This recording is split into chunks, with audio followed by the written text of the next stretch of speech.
Good blessed Wednesday morning, March the 17th, 2021. Time being about 8:08 a.m.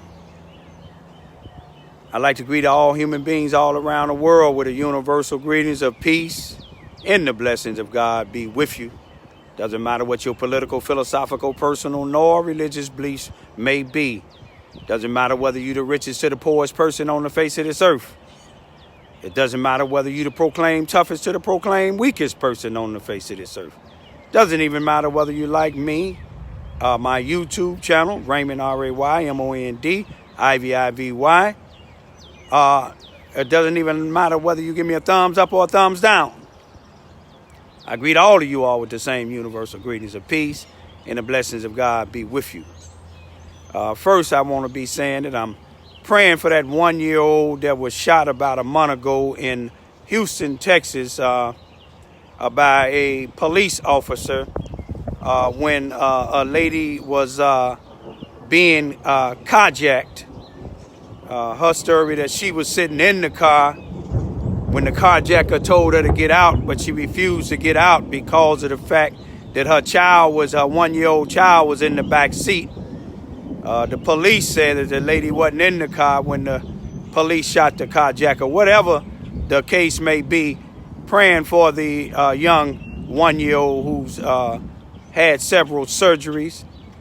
As usual, Benjamin Crump is one of the attorneys, and I was reading some of the thing, and him and his co-attorney was saying eventually it will be a lawsuit. It's no eventually. That's the only reason he took it. He's not concerned about whether the 1-year-old live or not. And sometime, I hate to say it, some of these attorneys that take these cases, they want to see the child die because it's more money, and that's a shame. But that's another story.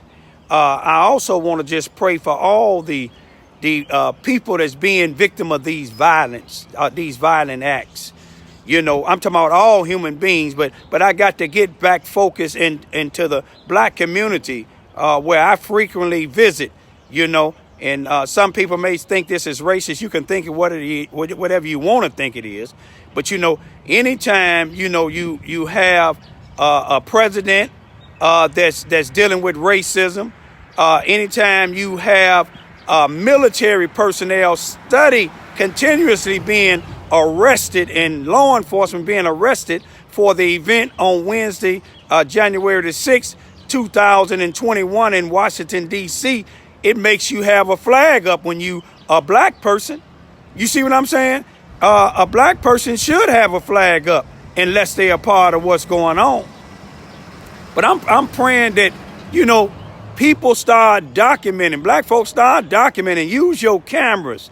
You see what I'm saying? Start taking little notes when things happen. I'm going to show you something, for instance.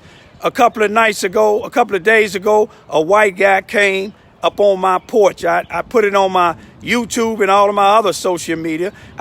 He approaching my porch, and I asked him to get out the driveway because I'm practicing social distance. Not only that, if I tell you to get out and you don't live here, you don't pay no bills here, you see what I'm saying? Then you supposed to move out.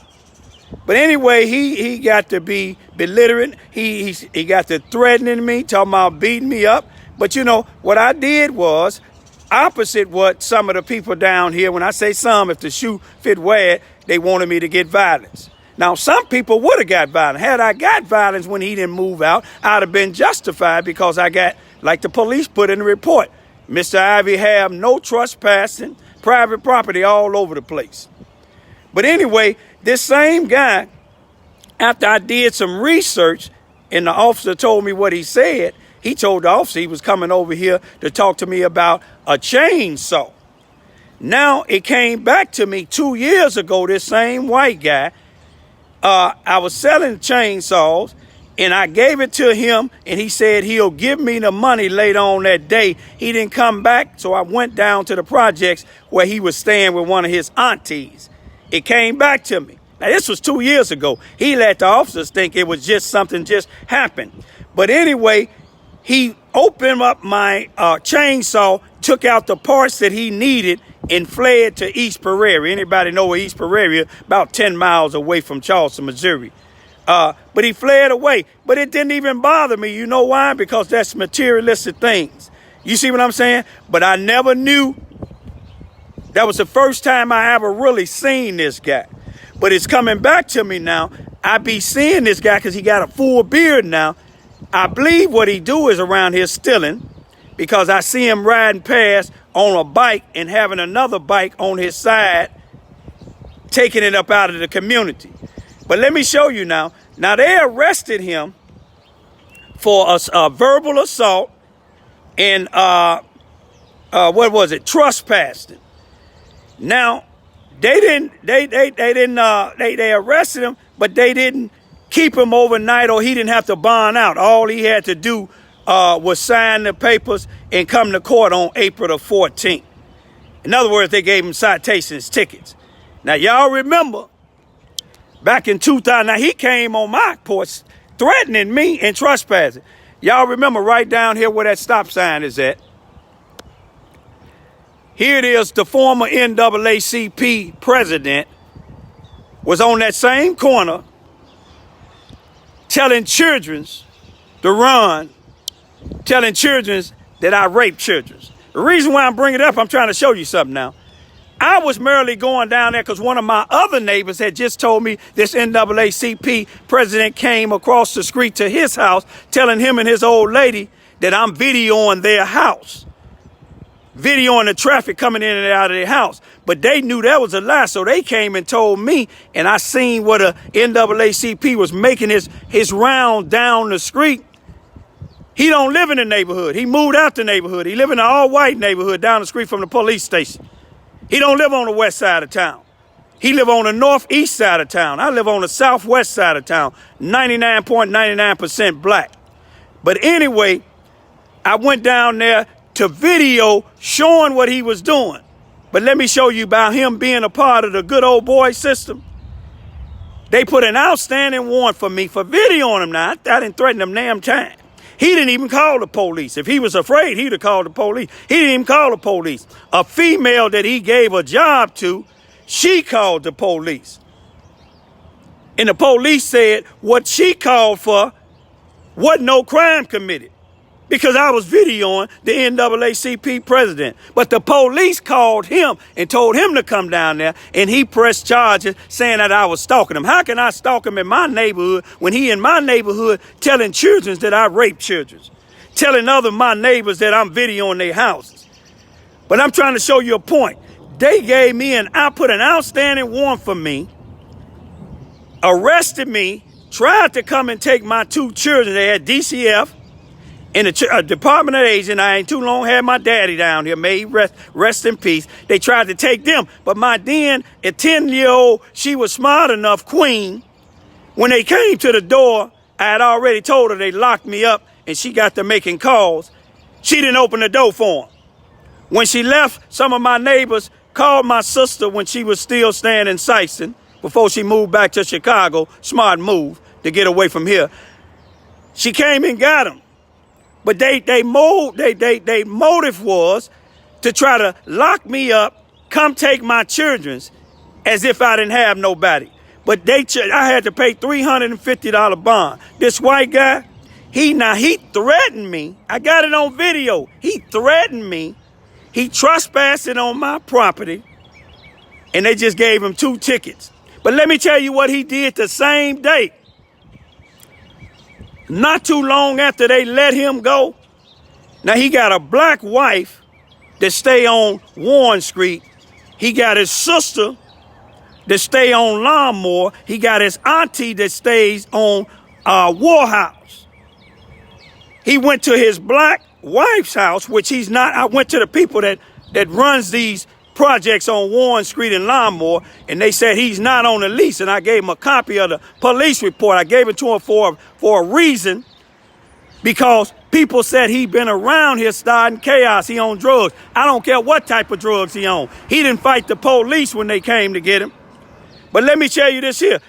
Soon when they let him go, hours later, he was over there trying to force his way into his wife's house, which he don't live with her, and she called the police. Guess what? He should have been locked up again, but he wasn't. Now he go in the white neighborhood doing that.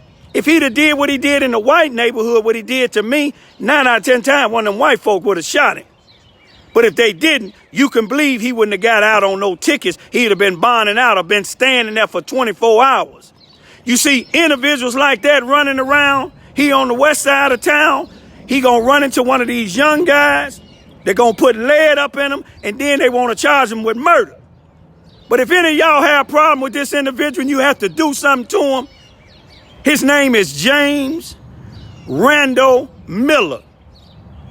White boy with a full beard, don't have no residency here at least on the west side of town, but he's starting chaos in the black communities. It's bad enough black on black crime, but then you got a white guy that's around here, call himself trying to, he think because he said, I'll whoop your old man. But apparently those are words that the drugs made him say. He knew a little bit about me, that if he'd have came too close, he'd have been history. But why I'm telling y'all this here, start getting your cameras out. Start documenting stuff. These NAACP presidents, Susanna Wesley, and all these other so-called organizations, they don't care nothing about what's going on over here. All they want is your children to sign them papers where they can tell the government that they done fed 1,000 kids when they ain't fed 10. You see what I'm saying? They want to tell the government that they looking out for your children. But the female that I told y'all that need help, and some few other ones, when they had children, the NAACP, former president, and the rest of some of these preachers that should shoot fit where, they would go to their houses. You know why? Get their little church vans, take them up to 700 Elm Street or Cy Williams Avenue to the C.F. Bowen Center, formerly known as the Lincoln School, which is a historical black building. But anyway, they would take them up there as if they trying to help these ladies' children. But now that these female children has been taken away from them, some of them is on drugs and have mental problems. Do you think Susanna Wesley Family Learning Center care? Do you think the NAACP or any of these other preachers, if the shoe fit where, do you think they care? See, what they want me to do is kill somebody. You see what I'm saying? But I think I did a good job that I didn't kill this guy when he came on my porch. And if you look at my video real good, when we followed him, me and my daughters followed him until the police came, he picked up a dresser like he was going to charge at me. But I told him to come on because I wasn't going to retreat. You see what I'm saying? If he'd have got up close enough with that dresser, you can believe that dresser would have been on his neck. You see what I'm saying? As if it was a dog leash or a dog collar. I ain't going to play with y'all. Those of y'all listening to me and study sending these drug addicts and these other individuals you think tough over here, one day one of them ain't gonna get away. See, all the ones that been threatening me, y'all the ones that got away. Y'all got blessed that the feds came and picked you up. You see what I'm saying? And the honor taker didn't. You see what I'm saying? One thing I don't like doing is taking nobody's life. One thing I don't like to do is physically or verbally or mentally, you see what I'm saying, hurt anybody. But I'm going to tell you, don't let this because what I done let people do to me in this town, don't take that lightly. You see what I'm saying? Somebody might not get away. You see what I'm saying? And then if you a part of what they doing, if they come over here and I have to take their life, don't get the crying, oh, he took my child's life. You should have kept that sucker at home. Peace be still.